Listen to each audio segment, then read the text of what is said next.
can't say that word, consecrated those he has invited. On the day of the Lord's sacrifice, I will punish the officials and the king's sons and all those clad in foreign clothes.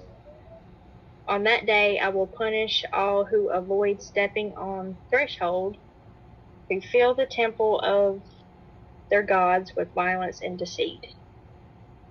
And that's... Want me to keep going? What, was you going to go to 12? Yeah, I can go to 12. On that day, declares the Lord, a cry will go up the fish gate, wailing from the new quarter, and a loud crash from the hills. Wail, you who live in the market district. All your merchants will be wiped out. All who trade with silver will be destroyed. At that time I will search Jerusalem with lamps and punish those who are complacent, who are like wine left on its dregs, who think the Lord will do nothing, either good or bad.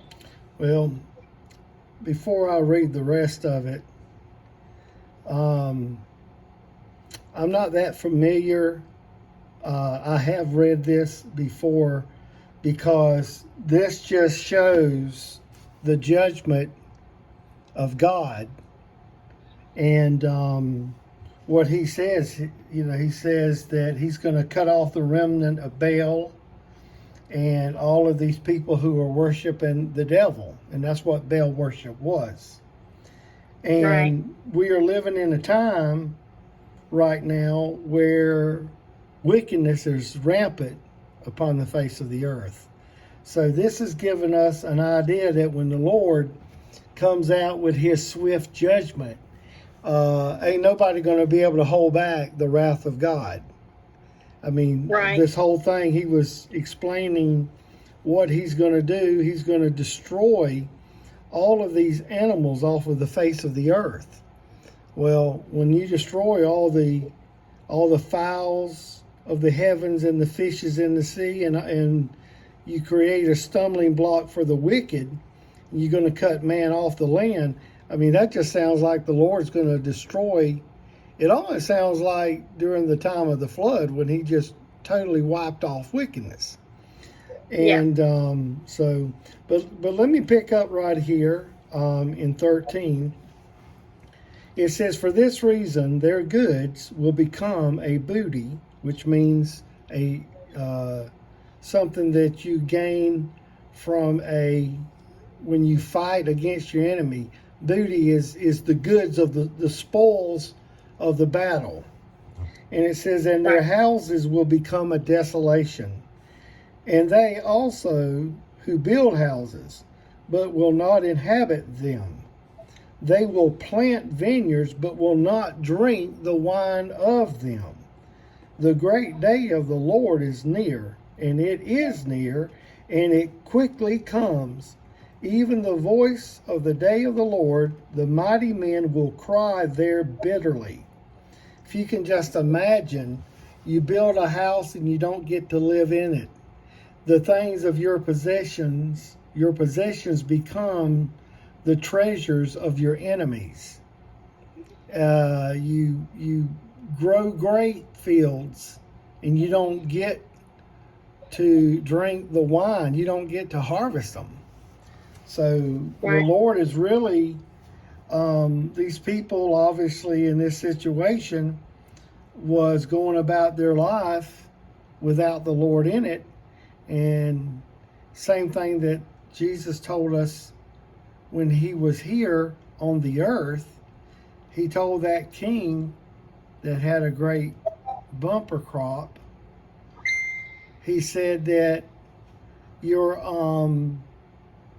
are tearing down your barns to build bigger barns, and basically you're being very stingy with the blessings I gave you, and you're a fool because you don't realize that tonight your soul is going to be required of you. Right. So verse 15 says, that day is a day of wrath, a day of trouble and distress. It will be a day of wasteness and desolation, a day of darkness, a day of gloominess, a day of clouds and thick darkness, a day of the trumpet and the alarm against the fenced cities and against the high towers. And I will bring distress upon men. They will walk like blind men because they have sinned against the Lord. And their blood shall be poured out as dust, and their flesh as the dung. Neither their silver nor their gold will be able to deliver them in the day of the Lord's wrath. Well, that right there just tells you that during this time it is when the Lord is pouring out his wrath, and nowhere in the Bible does it specify that the Lord brought such destruction upon any people on the earth other than Sodom and Gomorrah. But I don't think this is talking about Sodom and Gomorrah. I really think that this is talking about the end days, because Zephaniah was one of the end day prophets. Right. And it said, so this is a prophecy of what has not come. Right. That's correct. Which is about to come. It is. And it's amazing that you would open to that. You know, earlier when we were talking about the end times, and I'd like to get into that. If after 16 minutes anybody is still watching, like I told you earlier, bless God, most people stop watching about 3 minutes. But you and I was discussing earlier today, and also when you visited, and that's something I want to do, is get these charts up and make a video before I go, visit Dorothy. But we were discussing how Israel became a nation in May of 48. 80 years later is May of 2028. Well, you take 7 years off of that, that drops you back to May of 2021, and we're already past May of 2022. So it looks like we've missed it by a year. But like I was explaining to you, the Lord's second coming is going to be in a Jubilee year. And the Jubilee year begins at the Feast of Trumpets in 2028 and runs until 2029, Feast of Trumpets. Right. So if you take the Feast of Trumpets of 2029 and subtract 7 years off of that, you come back to the Feast of Trumpets of 2022. So it looks like we discussed, if we're going to be here, or if we find ourselves in 2023, we were discussing, what is it? I mean, have we missed something here? Have we misunderstood God's word or his timetable? And the thing is, Jessica, I really believe that as we approach the Feast of Trumpets in 2022, that you're talking about a high watch time. It's going to be so high, it's going to be up there on Mount Everest.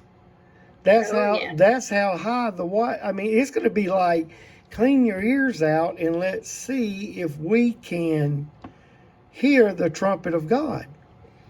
And a man, I'm assuming it was a man, made a comment on one of my videos. He said that he's nervous about the rapture of the church because he's scared of what it's going to feel like.